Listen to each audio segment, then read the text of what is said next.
Hey, good morning, guys. How are you guys doing today? Well, I know it's been a little bit since I've done a video. It's that time of year where spring and summer have sprung together like they always do in Kansas. Um, we still are getting some 40-degree nights, so we just started putting tomatoes in the high tunnel last night. So every night what we'll do is I'll put a row of tomatoes in. Tomatoes really like 50 to 60 degree nights at the lowest. High tunnels do help that, and some frost blankets do also, so you can also extend your season that way. But what I am doing today is I am making uh, a Tracy concoction for my tomatoes. You guys do know that we make a lot of compost here. We probably make 3 or 4 yards a year. It's not a lot to some people, but what I use it for is an inoculation compost. I've got 2 piles started here. Got one that's almost finished and one that I put my microgreen waste and stuff like that into, and I keep returning that pile and moving that over and starting another pile. But what I am doing is I've got some 1/4-inch hardware cloth, and what I have done with this hardware cloth is I've just put it on a little frame that fits my wheelbarrow. And you guys have seen me do this before. All we are trying to do here is sift through the compost and get all this light and fluffy goodness here. This is what you're going to want to inoculate your beds. This compost here, like I said, this stuff is the stuff I make here, but it's got wood chips. It may have some bigger particles of leaves and grass that hasn't totally broken down yet. What I usually do is I'll go ahead and reclaim that, put that back in that first pile over there, and then I'll just let it further break down. But this is the first step to growing beautiful vegetables in your garden, whether you are in a high tunnel or you are growing in the ground. So give me a couple minutes. You can see there's some grass clippings from last year that still haven't broken down yet. So we'll put those back in the pile over there, and then we'll just keep on sifting. That we've got this beautiful sifted inoculation compost going on. What we are going to do is we are going to add a little bit of fertilizer to it. Let me bring you in close here. All I've got here, I don't get picky on this kind of stuff. Yes, I do use certain things in my drip irrigation. What I look for is deals. I'm like everybody else. I look for deals. I mean, that's what ultimately you've got money. You've got money you need to save for other projects. A lot of this stuff is kind of blown out of proportion for money-wise, so you kind of have to look for the best deals. I was at a box store, and actually it was Menards, and they had this stuff called Chicken Poo All Organic Tomato and Vegetable Plant Food. It's a slow-release nitrogen. It's a 364. All you really want to look for is as balanced of a fertilizer as you can get. A slow release would be perfect. I'm digging the holes out to put my tomatoes or my peppers or anything like that in. I am backfilling that hole with fresh compost that I make here on the farm, plus this slow release fertilizer. This is a 364, so if you guys are not familiar with what the numbers are, your first number is 3, it's going to be nitrogen. Your second number is 6, it's going to be available phosphates. And your third number is going to be a 4, which is your potash. You want to try to find an all-around average, whether that's a 5-5-5, a 10-10-10, a 20-20-20. You kind of want to keep the numbers. The higher the number, of course, the more available nitrogen and the stronger hit and the harder hit it's going to be. So you kind of have to watch that kind of stuff so you don't burn your plants. But anything like a 3-6-4, a 5-5-5, a 3-5-3, something like that will work great for this. This will help get fertilizer down to the roots. It will go ahead and time release over time. That way, or slow release over time, excuse me. So that way the plant will be able to get all the fertilizer it needs. Plus, we are going to be injecting it with either some Micro Boost from Haas Tools or some AgriThrive. It's now 7 o'clock at night, so this is the perfect tomato planting time.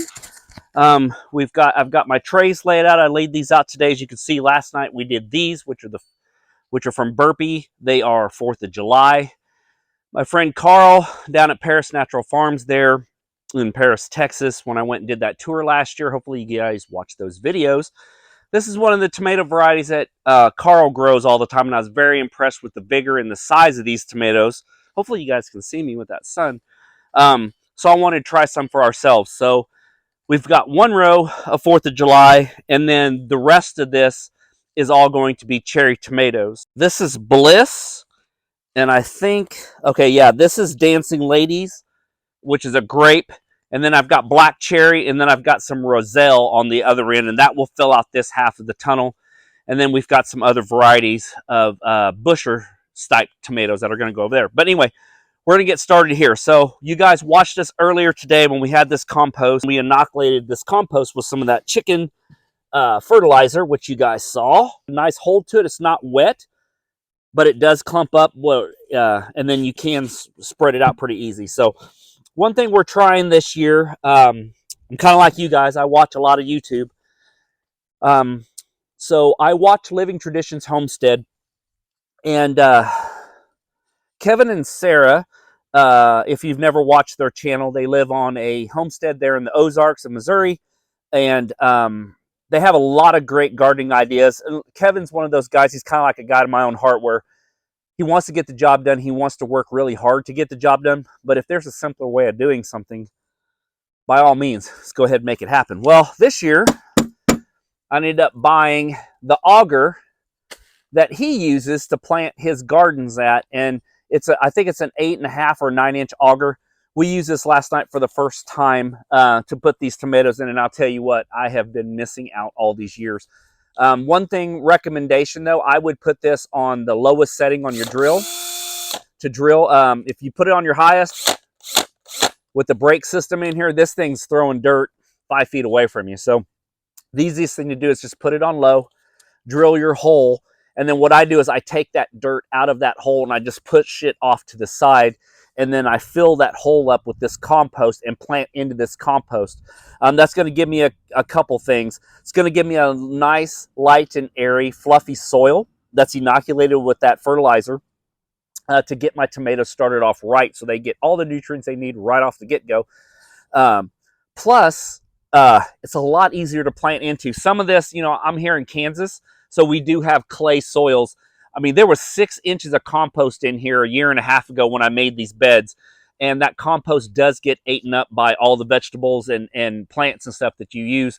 Plus, Mother Nature just takes it in also. So there is still clay in this, and if you go all the way down to where about 9 inches here, we're into clay. There's only 6 inches of compost on top of a graded land here that we did with the Bobcat when we put this high tunnel in. So there is clay down below this. So I like to get all of that out, and then I'll just fill the hole up with this compost, and then that will get my plants off to a great start. So let's get started.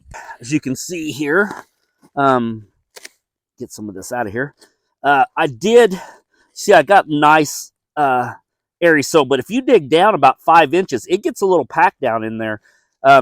So this is why I wanted to try this year, because usually what I'll do is I'll just dig down as deep as I can. I want to get these tomatoes as deep as possible. Some of these are a little bit leggy, so I want to bury them deep, and I thought this would work out. Plus, this was only, I think this was less than $10. So why not give it a try? So just kind of stick it. I've got drip lines in here. As you can see, there's a drip line there. There's a drip line there. So make sure your drip lines are out of the way, and then you just kind of dig down in. You can see that earth change to clay. You can see where it turned that different color, and that is the clay down below. So see, we have got a perfect, at least 6.5, 7-inch hole here. So what we will do is we will grab a couple handfuls of this compost that we just built. We'll go ahead and grab that. We'll grab our cherry tomato start, which this variety is called Bliss, and I got this from Johnny's Seeds. This is something new that came highly recommended by Johnny's. So we're going to try this year. So just got to bury it in, bury her deep, backfill it in with a little bit of that soil. I'm trying to stay away from this clay here. So what I'm doing is I'm just pushing the clay to the side, and I'll come back with the rake when that dries and picks that up. And I may grab a little bit more, just put on top there, kind of lightly tap that in, and there you are. We're good to go. So let's move on to the next one.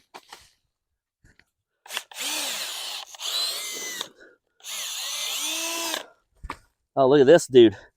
Look at that big old earthworm right there. Look at that earthworm. That's crazy. Look how big that is.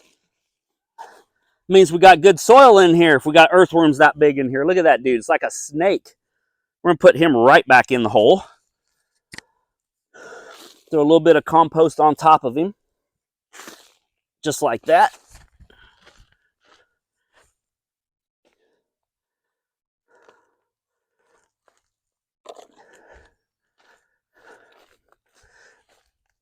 We're going to dig down. Plant this guy down in here. Just like that. Got a little bit of that compost. Once again, put on top of that. And I'm going to get started on the rest of them.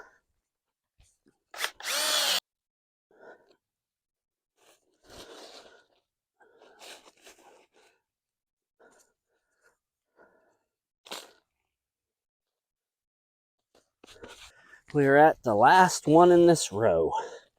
So, go ahead and get this planted in here.